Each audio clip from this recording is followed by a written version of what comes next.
going to read from. And there's also a movie that's out that we're going to talk about. So it's good to see you. Thanks. Thank you so much. I'm happy to be here. And yeah, it's crazy. You know, I did something just because I was following my heart and following my passions. And all these years later, It's still a big deal. 20-something years later, you know, people are like, hey, will you share your story? And it's a little embarrassing, but it's also, you know, I was inspired by the people around me and just want to pay it forward. Well, if anybody should have done it, you should have done it because you've held that mantle so high and so well. You haven't gone out and boasted that you did it, or you've been many on the end of the radar, and I think people appreciate that as much as they do your accomplishment. Yeah, I definitely have people saying like, hey, where's your Instagram or this or that? And I'm like, I don't have time to post. I want to go surf. Why am I going to post about it when I can actually catch another wave or, you know, help somebody or something like that? So, yeah. Anyway, that's one of the reasons probably Bonnie wrote this book about me. She, Bonnie Tsui, is a very accomplished author. She's in New York Times. Yeah, right? New York Times, Atlantic. She's written books.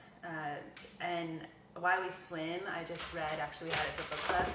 Yeah. And it was so good. It changed so many people's lives. And as a matter of fact, it could be called Why We Surf. So if you're interested in, I like the psychology and just getting inspired, her book, Why We Swim, is amazing. And she wrote an article for California Sunday magazine. And it was like a photo article. And you know, Paige Alms was in there, and Andrea Mueller, and Kiala Kennelly, and Emily Erickson, and myself, and maybe someone else as well. And it was just on the cusp of the Mavericks contest that was going to have women in it, and then the whole equal pay push. And so Bonnie wrote that and was approached by her publisher to write a kid's book about women surfing. And I think one of the reasons she was like, yeah, I want to write about Sarah was because but also because I am under the radar. I'm like, just sneaking out, you know? Yeah, so this, you know, she talked to me, we went for a walk, and a year and a half later, she's like, oh, the book's gonna be published in March. I was like, what? It's done, it's good. Like, I hadn't talked to her, and then, yeah, it came out, and I just have to say, it's beautiful. Can we hold it up to the screen here? Yeah. It's called Sarah and the Big Wave, and it's available probably on Amazon, I would imagine. Yeah, and everywhere, like Bookshop Santa Cruz, right. Two Birds on the east side, like lots of bookstores have it, and yeah, it's beautiful, and it's really neat that Sophie Dow, the illustrator, worked on it, and she actually went to Half Moon Bay and did a surf lesson. So she's like, I wrote a 1-foot wave before I illustrated it. And Bonnie, they're both from San Francisco. Yep. So it's great. Yeah, and I'm just so pleased, and it's inspiring. I'm inspired. So would you like to read a little bit about it? Yeah. I can hold the microphone for you if it's easier to. Is it easier there to read it? Will you? Okay. So it just starts off. It's a cold, bright February day in California, and Sarah's in the ocean, waiting for her big wave. Sarah is a surfer. And then look at this beautiful art. Yeah. Oh, it's so beautiful. 2,000 miles away in the middle of the Pacific Ocean, her wave was born in a winter storm.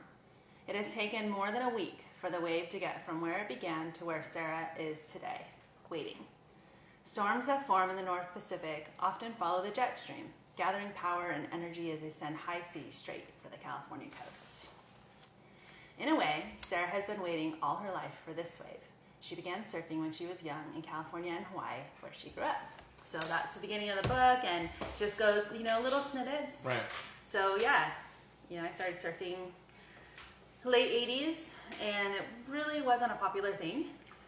If I remember correctly, it girls. was at Pismo Beach, correct? At Pismo? Yeah. Right? And I think you were talking about, I remember that article where I think you said that most girls go to the mall, and you, right? Yeah. And most girls, how old were you? Well, I moved to Pismo Beach when I was 14, Okay. and I had lived in a Los Osos, Morro Bay area Yeah. a little before, and my first little forays into surfing were actually in Morro Bay, where it's a lot, you know, a lot stronger currents and things, and I just got really beat up there. And then I tried it again in Pismo, and it was, you know, the mall, the beach scene, and yeah, I was the odd person out for sure. How'd the boys treat you? Well, I tried to stay out of their way. Mostly, you know, the boys would surf by the pier, Yeah. and I would surf like 3 or 4 blocks down. But it was really neat. I was really, really struggling. I was on this little short board. Excuse me. You know, I went to a surf shop, and back in the day, in the late 80s, longboarding was not okay. And then there were no such thing as foamies. The BZs were around, but nobody was using them. So they sold me this little 6'3" Channel Islands Almeric, right? And I was supposed to learn how to surf. And at that point, I was already 5'11". Yeah. And probably 145. So I was like just sinking this thing and not being able to stand up. But one of the guys in the water just suggested, hey, why don't you try to ride the whitewater? I was like, what? So I actually was helped by someone in the water. But the boys in high school were just kind of, you know, they thought I was just weird. And everyone thought I was weird. I was weird. You were weird. I was weird. I liked chemistry, you know, and I was new, and at the high school I was at, and so I didn't grow up with any kids. If you had a girl that liked chemistry, and she was a weirdo. Yeah, fully. Like right? anyone in the STEM field, science, technology, engineering, math, you're just weird. Right? You're instantly like nerd category, right? And then I was also trying to surf, and that was kook category, so I was just abandoned in the but the whole chemistry, math, the whole thing that led you to where you are today, right? Yeah. Which is a doctorate in chemistry. Yeah, I'm a doctorate in chemistry and teaching. I'm teaching, and I had a really awesome experience doing a postdoc in molecular biology. Actually, you know, I made RNA and mRNA, and I worked with the ribosomes, so that's really cool, especially with the technology that's coming out right now. That particular vaccine technology I'm completely familiar with because I've actually done research and actually done stuff with it. So it's cool stuff. On the vaccines we have today? On mRNA, not on the vaccines, but on the technology. Okay. So I thought that, you know, everything that I've done has really led to like a better understanding about what's going on in the world and my ability to explain things, at least, stick with the facts and science and stuff. Yeah, and it's all about curiosity. I'm just curious. Right. So. Who are you explaining it to? Your students? Or just anybody. Friends and family? Anybody? Anybody. You know, a lot of people have questions, and I am so happy to share about the cells and how they work, and vaccine technology and all the different things, or any kind of technology, you know, any kind of medication, vitamins, you know, things that we need to eat. You know, we need essential fatty acids, we need essential amino acids, we need particular vitamins, and people don't necessarily understand why we need that, or, you know, side effects of things, right? There's always a side effect. You can get a side effect of having too much vitamin B, you know, or A, or whatever. So I love explaining it. I love it. I'm just very curious, and just that's probably why I kept going out further and further and further and further. Like, what's this? You mean in regards to the everything. ocean? Oh, in everything. Everything, right? Like people ask like, why chemistry and surfing, and I think I finally figured it out. It's because I'm curious. I just want to see what's out there. I want to know how things work. I want to take things apart and put them back together. I want to take myself apart and figure out like who's in there, who, you know what I mean? Like when you go out surfing, don't you? We were just talking about like aches and pains, but like don't you like have this understanding of, oh, my body is feeling this, or I'm feeling this, or just even an understanding of, oh, this is how I'm relating to people, and I want to be like this. How do I deal with that? Like, doesn't that when you go out in the water? When I go on water, my body feels better than it does on land. Yeah. A, B. Surfing to me is it's like a mental laxative. Mm-hmm. I have nothing. You don't think about anything else but surfing. You can chat with your friend, or you can chat with another friend over here, chat with a friend over here, but I'm not thinking about what's on my phone, what I gotta do tomorrow, what I do the next day, some kind of stress. It just dissipates. As soon as I stick my, you know this, as soon as I stick my little toe in the water, you know, people go, you know, people like, they say to me, do you ever go to the beach? No, I walk across the beach to get to the ocean. And I walk. I do not sit on it. I can't sit still for 5 minutes. So, you know. Yeah, but, exactly. But there aren't many people like you who, I mean, I would, you know, that don't have that desire or as you said, you're searching for that, searching to ride those waves that are so big and or dangerous. Yeah, that's true, and that comes with understanding a little bit about genetics as well. I'm a genetic carrier for the curiosity and exploration gene. I literally am. It's in every cell of my body to go out and to charge. And I'm also I'm ADHD, so I'm constantly looking for that next dopamine thing. It's just I'm just wired that way. And surfing is the perfect constructive avenue for that. So instead of doing math or instead of doing some, high risk relationship thing or other things, surfing's just perfect. Can you get that high just from a small wave? Yeah. You can. I can, yeah. Well, so here's the fun thing. So I'm regular foot, right? Right. So trying to get up with my right foot, to be goofy foot, is so crazy, funny, hilarious to me. I have so much fun. Or just even trying to switch dance or trying a new board. I can literally ride a different board almost every session. And it just, I'm challenged on all levels. I don't have to just go have the biggest wave. I'm challenged on all levels. But so you're getting the most out of your surf sessions. See, not me. I just do the same thing. But that's a good thing. If you want to try something different, just try and stand up goofy foot. Yeah, or right. Switch dance, right? It's so funny. I love it. And then and I'm surfing with friends, and all of it is just exactly as you said. You leave your stuff on the beach, and sure, maybe when I was younger, I was trying to run away. But not really, because I always came back to the beach, and I found that I was a much more effective, focused person. When I was younger, my mom had muscular dystrophy. I was caring for her. She was completely quadriplegic. And then, I was taking a full load at school, and I was doing dual enrollment in high school with the local community college at the same time to take college classes in high school while working, while taking care of my mom. So surfing was this amazing space to refresh, renew, leave the stress, and then I came back to it. Right. Back to life, Do you remember the day that because there's surfing and then there's big wave surfing? Yeah, it's different. Right? Yeah. The surfing and big waves, different category. When was that? When did you, where and when did you make that step into the deep end of the pool and decide you wanted to go catch the bigger and bigger, yeah. The big kahuna. Well, timing was really important. So I'd been surfing for about 4 or 5 years when I experienced my first El Nino winter, and I met a bunch of people that were going to the local college, Cal Poly San Luis, and I was still in high school, and I met all these people, and I was just that winter before going off to college, which I actually stayed at home and went to Cal Poly SLO. But that winter, these people were like, hey, let's go surf Big Sur. I'm like, okay. I'd never been up the coast.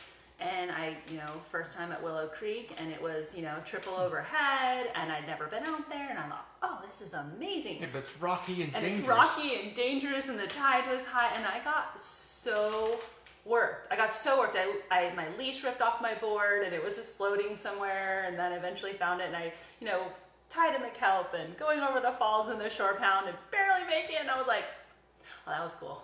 I was like, that's you cool. Didn't get in your car, you didn't get in your car and go leave? Because Willow Creek awesome. We're just scared. Just looking at it when it's flat is scary. People It's surf here. Definitely a little. It was hectic. And then on the drive home, I was like, wow, I want to surf that. I want to go out there and actually do it instead of just go out there and get worked. But yeah, I made it back to shore, and I wanted to go again. I wanted to do it again and again and again. And then I did my first foray to the North Shore of Oahu. Kind of same thing. Who'd you go? Just by myself. Really? I bought a ticket and then showed up, and I didn't have a ride to the North Shore, so I was waiting, getting my boards, and I saw someone else getting their boards. I'm like, hey, you going to the North Shore? Can I get a ride? So I just kind of basically got a ride with some random What year was that? Let's see, it would have been 92, 93. And were there many women out there surfing at that time? I don't recall seeing many. Yeah. And then the next several years of being over there were a couple of girls who would always be at sunset. There was a couple of girls that would Yeah, no. Tiptoeing. Keep on tiptoeing, buddy. There were a couple girls that would show up. Actually, one of them paddled out with me in really big outside alligators. And Really big being. oh, well, the day before it was tow only. And so there were probably like 5 people paddling it, and there were a couple of tow teams. This is like early days, so this was 95. Yeah, probably around 95, 96. And yeah, she was a boogie board, and she wanted to go out too. And I was like, okay, Ken, Bradshaw, and Mike, my husband Mike, were out there, and excuse me. I thought, you know, I would love to get towed in, but if I can't make it out there on my own, I don't think I should be towed in. I need to make it out there on my own. So I paddled out with another person through like big. I mean, it was probably at least 20, like 18 to 20 foot. Difficult to get out. Difficult to get out. Right. Yeah, it took an hour. Took an hour. And by the time you got out, you were exhausted. Yes. Right. But then I got towed in to a massive wave, so that was fun. Yeah, so not many women around, and you know, definitely. But I was stoked. I wanted to experience it. I went out to Big Sunset on a board that was way too small because I didn't actually have a gun over 7.4, and everyone was on at least 8-foot guns out there, and got worked and just loved it. I don't know. I just loved it. Yeah, I know. I was also young, and so every beating I took wasn't as bad as the beatings nowadays. Right? You're different when you're in your early 20s than your late 40s. But yeah, fun stuff. And then from there, it was just kept wanting to get more. And it's kind of like, you know, the explorers, they would look at the mountains and they'd be like, I want to go on that one. And then they get up to the top and they'd be like, oh, look, there's one that's taller. I want to go on that one. Mm-hmm. And then like, oh, what's beyond that mountain range? Right. I You wanna wanted go to on ride that Mount. one. You wanted to ride Mount Everest. Yeah. What is your Mount Everest? Mass? Yeah, Mavericks. Mm-hmm. Yeah, for sure. Yeah, and I remember like around the time that there were some El Nino winters. Yeah. Because there was another massive one, 97, 98. That was the time that Mavericks was, you know, discovered, and then all of a sudden Jay Moriarty was on the cover of, you know, all the magazines, and then, you know, so it was kind of blowing up at the same time that I was like, ooh, I want to do this. So I was fortunate enough to surf Waimea and Outer Reefs, and You paddled out with Mike? I did. So that was really cool. Mike was living over there, and he was also doing like his first adventures in big surf. And I was actually living in San Luis Obispo, and I would fly over every once in a while and see honey. I would, you know, fly over for like a couple weeks and go surf big waves, and Right. yeah. So pretty much every first big wave experience I've had, Mike was there. Right. I knocked my tooth out. He Yeah. went to the hospital Yeah. with me. And then When was your first time up here at Mavs? with him, with Mhm. Mike. So I graduated with a degree in chemistry, and I knew I wanted to go into something that would be helpful for people. And so I was trying to figure out, like, do I go to medical school or do I go to get my PhD in chemistry? I knew I wanted to do a graduate degree. I knew I wasn't done exploring in science. So You're an intelligent woman. All this, you know, this thing. What do you want to go surf those crazy big waves for? I'm curious. Right? It's like, Curious about everything. right. Yeah, I was just curious, and I think I approached it with that. Also, you know, assessing the risk. We trained so much. We were constantly underwater trying to drown each other in shallow water. You know, constantly pushing. We were constantly working out. We were doing the mental training associated with calming your brain and saving your oxygen and not freaking out, you know, which was really, really helpful for the stress that I was under too. You know, my mom was sick. She had cancer. She died when I was a junior in college. Yeah. You know, I was poor. I was sleeping on people's couches. I was trying to go to school. So all that stress was there in my normal life, and it was so awesome to be able to leave all that on the shore and go explore something totally different. And And Do surfing you big think- waves is part of that. Do you think that helps you? You've been through so much hardship. I don't really care. I'm just going to go out there. Was it a non-caring part of it? Like, it cannot get any worse than it has been. Well, I didn't have a death wish, but I definitely helped that the more intense the situation I was facing in the water, the less the stress. And then, honestly, in smaller waves, I was still getting either catcalled or told to leave the water. And, you know, it was really something wonderful for me to leave out on the beach.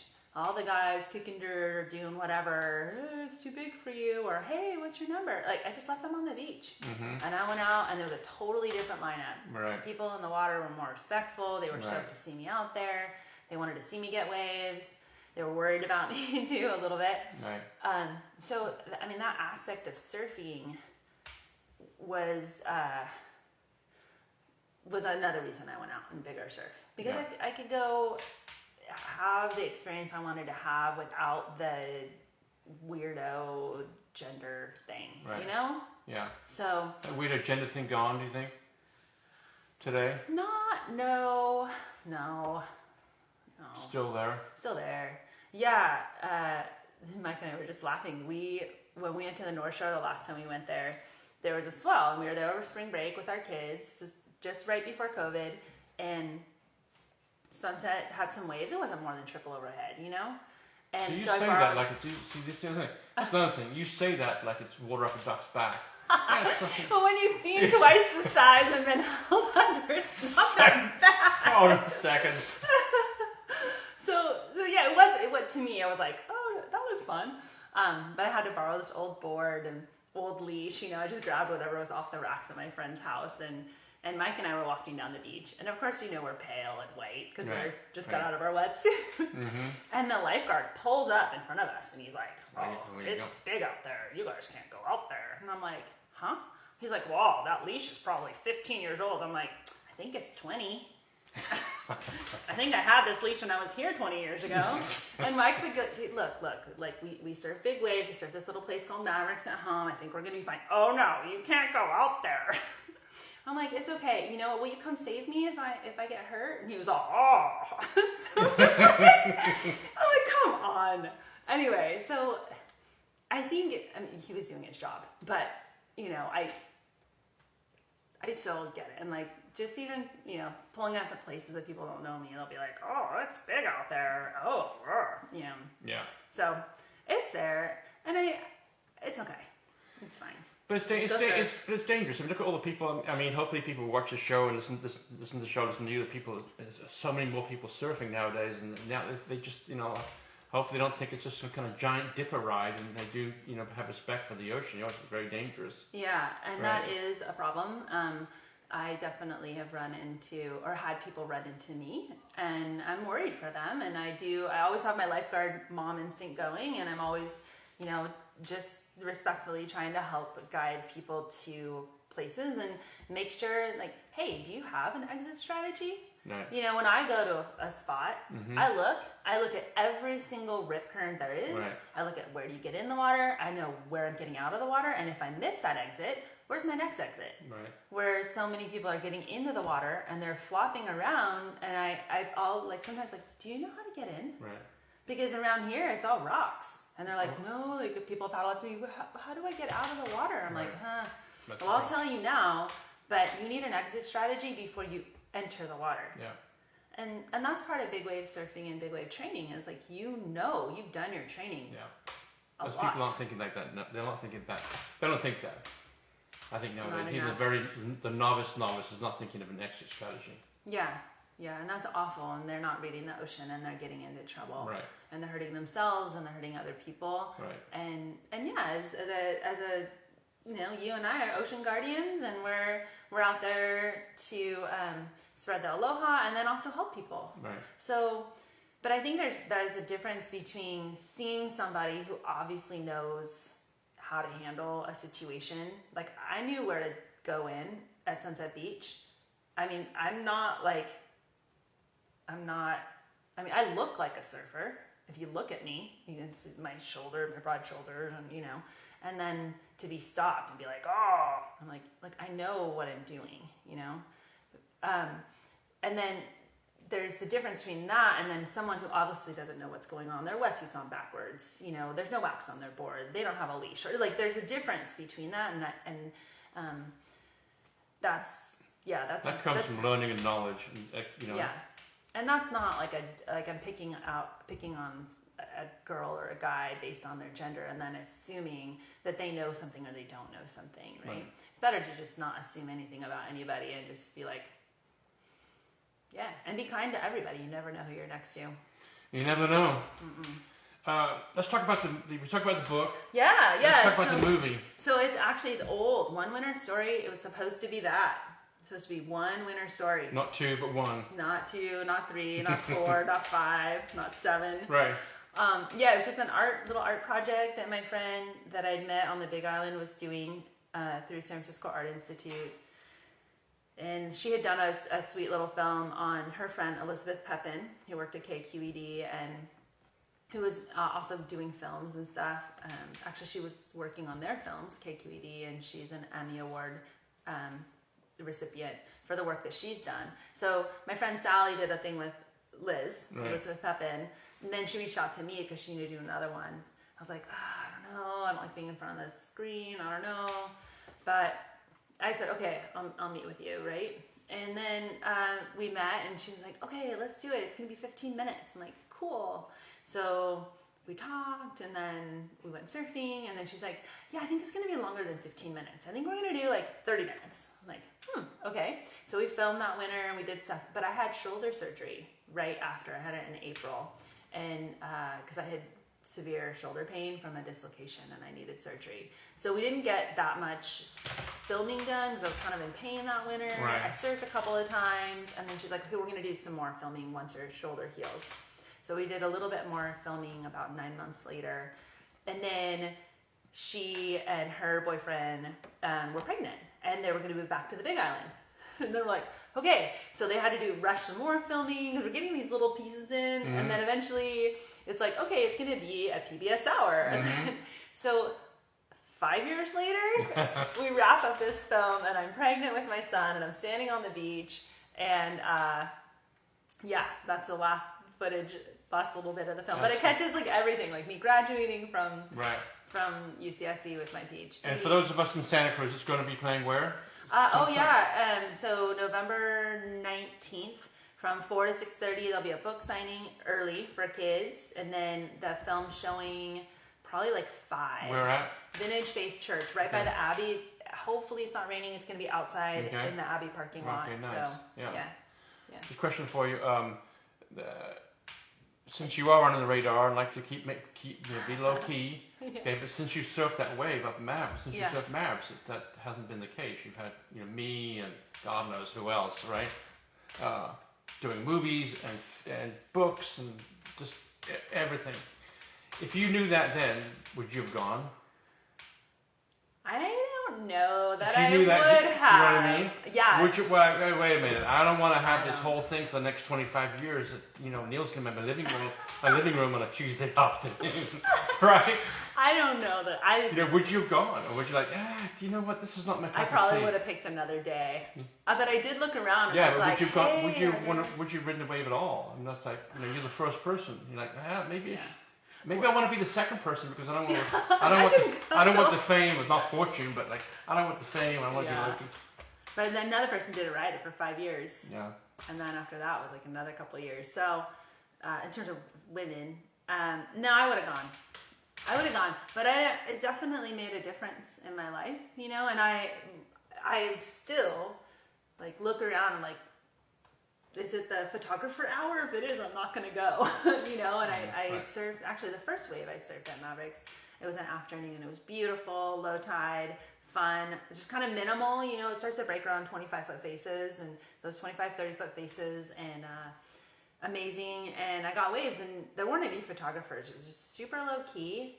And then it was the next time I surfed it, there was a photographer, Pete Burnite, shooting some boogie boarders. Right. So and then he was like, oh, and then he saw me on the beach. He's like, oh, I got pictures of you, and you're a woman. And then he called Surfer Magazine, and they were like on the phone with a message before I even got home from surfing.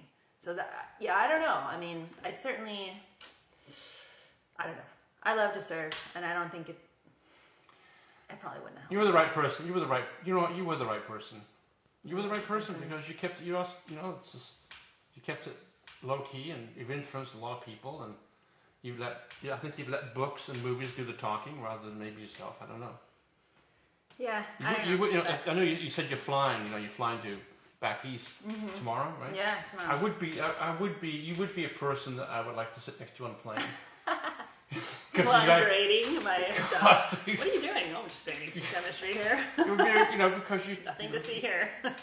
Just saying, it would be, very interesting, and what's the state before we shut this thing down? You get on with your day.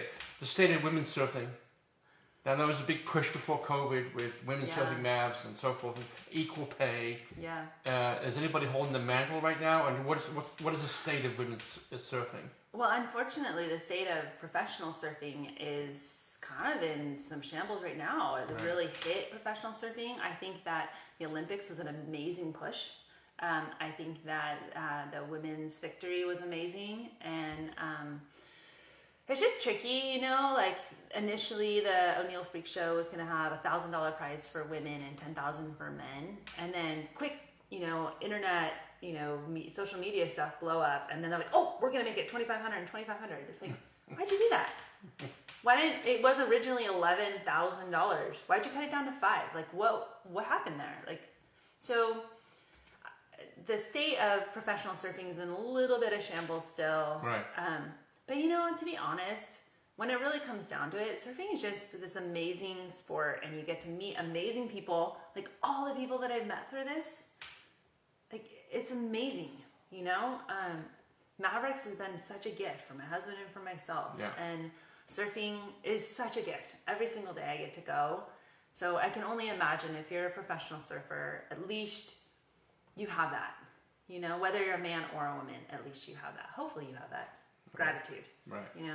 But I think there's definitely a long way to go. But the gap is closing because the young women who are out there right now are so incredible. Right. So incredible. So. Can you read the last 4 pages of your book before you shut it down? Yeah, I'll read the last page. Okay, I want to hear the last page, because last page is always. Sometimes I go to a book and read the last page. So actually, the last page is of the milestones in the history of women in surfing. But I'll read the one that's right before it. Okay. Let's see. No rush, take your time. Okay. Well, that's very cool how that comes up like that.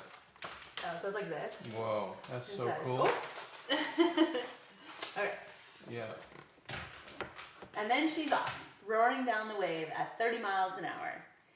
It's super cold, terrifying, exhilarating, and all Sarah can think as she cruises out of the wave is, I want to do that again.